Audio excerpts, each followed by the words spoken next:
What's up, everyone? To those of you who thought Jack Thompson was no longer a problem, I have some bad news. Looks like he's still going to be a thorn in our sides. Maybe even worse than before. Recently he wrote a letter to the president, and I've read it. It's ridiculous. I'm just going to start off by telling you Jack's newest goal. This is directly from his letter, and I quote, "We must implement as a society a total ban on the consumption of these murder simulators by adults and kids alike." What he's saying is that he wants to ban games that he considers murder simulators. Now, remember, games he's given this title to in the past include Grand Theft Auto, Doom, Counter-Strike, Quake, and others. So try to imagine what he wants to see gone.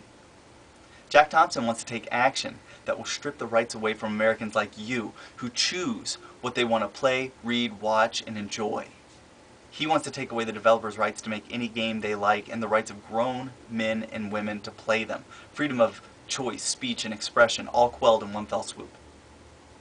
What would be first? Jack would probably like to see the end of violent use of guns in video games. Okay, so what if he succeeds? Maybe next there'll be no shooting in games at all. No more World War II simulators. Sci-fi shooters would be out of the question because they have guns. Even in their unrealistic depiction of violence, they would be deemed too violent. Then what? There's still other forms of violence in video games. Would we eventually see the ban of games with slingshots once all the guns, knives, and sharp sticks are already gone? Then I'm sure we'd see the ban of any game in which we drive above the speed limit. Finally, maybe someday we'll see the ban of any game that shows a character crossing against the light. We all know that if I cross against the light in a game, that I may do it in real life, so that's gotta go. I can only assume that Jack Thompson wants every game to be exactly like his own ideal American apple pie Leave It to Beaver existence and ban everything else that doesn't meet the standards set by a ultra-conservative, Bible-thumping, discredited lawyer. Let's take it a step further and say he gets his way and all these games are banned. What would be next? A total ban of violence in movies, TV, books? Hey, I know, why don't we just burn the books? And while we're at it, take away the rights of Americans to practice any religion outside of Christianity. Then, let's put a camera in every American's home and make sure they aren't committing crimes against Big Brother. Speaking from a position of logic, banning video games from not just the kids but all Americans would be the doorway to banning any other material that people like Jack Thompson don't like.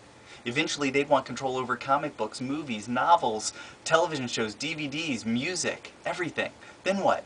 Would children have to be banned from violence in history class? Would the teachings of historical events like World War I, World War II, the Korean conflict, Operation Iraqi Freedom, the religious crusades, the Spanish Inquisition, and other events in which countless human lives were lost would be stopped immediately? Documentaries on these subjects, recreating the battles would have to be banned, movies based on them would have to go. As a matter of fact, we'd need to stop teaching human history in any way at all in order to avoid teaching kids the sort of violence humans have always been prone to throughout time, since before video games. Let's just teach them a selective history based on Jack Thompson's ideas. Do we want to live in a country where some uptight imbecile can govern what people learn, watch, listen to, play, and how they spend their spare time? Where our personal interests, religions, and beliefs all come second to those of someone else? This is where it begins. Where does it end? And who will lead this proposed dictatorship? Maybe Jack Thompson with a swastika on his arm can lead the charge.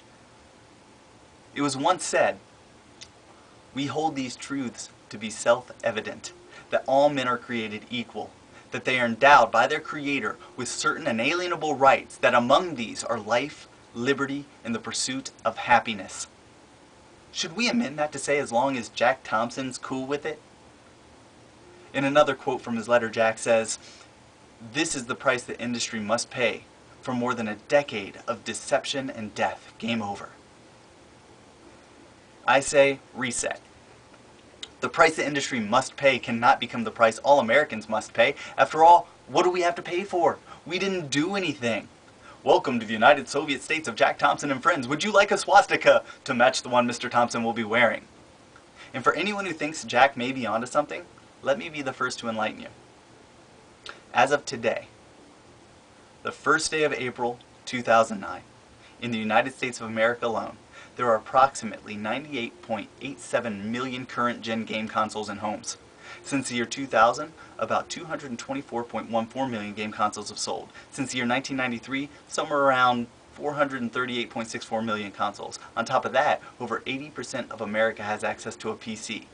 That's about 244,800,000 more people. In total, that's over 683 million ways to access violent video games, nearly 378 million more ways than there are people to play them. That means that just about every murderer in America can be tied to video games just as easily as they can be tied to fast food, pornography, movies, television, cell phones, or even cars. This is significant because the Grand Theft Auto series of video games was launched in 1997, and as I pointed out in some of my other videos, according to the Bureau of Justice Statistics and the Federal Bureau of Investigation, violent crime rates in America have dropped consistently since the introduction of violent video games. Where's the chaos caused by these games? Why aren't we in the midst of complete and total anarchy? Where's the man? Between 1997 and now, over 89.5 million Grand Theft Auto games have sold worldwide. Based on the number of Grand Theft Auto games that have sold, if Jack Thompson can connect 20 school shootings to Grand Theft Auto, that means we have a murder rate of 0.000022% among Grand Theft Auto owners. There are over 6,700,000,000 people on this planet. If Jack could connect 10 million school shootings to violent video games in any way at all, that means we have a murder rate among these killers who have been trained on violent video games of 0.15% worldwide. You'd have to connect over 70 million murders to video games to make it 1% of the Earth's population. I can connect more murders to religion, greed, politics, and hate than video games could ever cause. And the funny thing is, video games don't even teach you any of that. I only wish that video games were an adequate training method for real-life activities. Were that the case, after playing a season of Madden or Live 2009, I could easily play for the NFL or NBA. Unfortunately, as it seems, no matter how many times I play these games, I cannot manage to sink a three-pointer or throw a 60-yard Hail Mary to a receiver for a touchdown.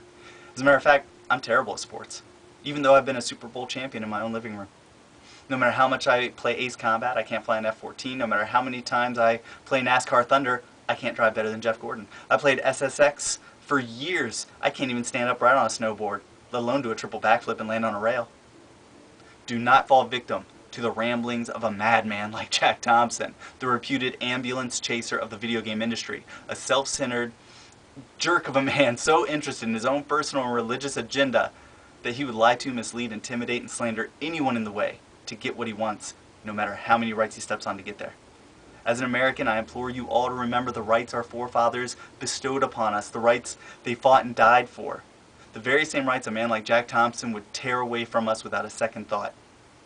I don't speak for myself, I speak for you, the gaming community as a whole, the millions upon millions of gamers who don't know the right words to say, and the ones who don't have a platform to express themselves. I speak for Americans and their rights. I speak with optimism, holding on to the idea that my small voice will be heard if I shout loud enough and in the right places. I speak in the hopes that I'll be listened to, and if no one hears me, maybe they'll hear us if we all shout together. But it has to start somewhere. I've written my letter to the president too, and I'm mailing it today. I urge everyone who sees this video to do the same. And if you agree but you don't know what to say, send me a message. I'll forward my letter to you so you can read it too. If you want, just print it up and send it with a letter of your own that says you agree. Anything is better than nothing. If you don't stand up for yourself, your rights, and your beliefs, they will be taken away by people like Jack Thompson. And that's not the future I want to see or the world I want to live in. That's all I have to say for now. Thanks for watching.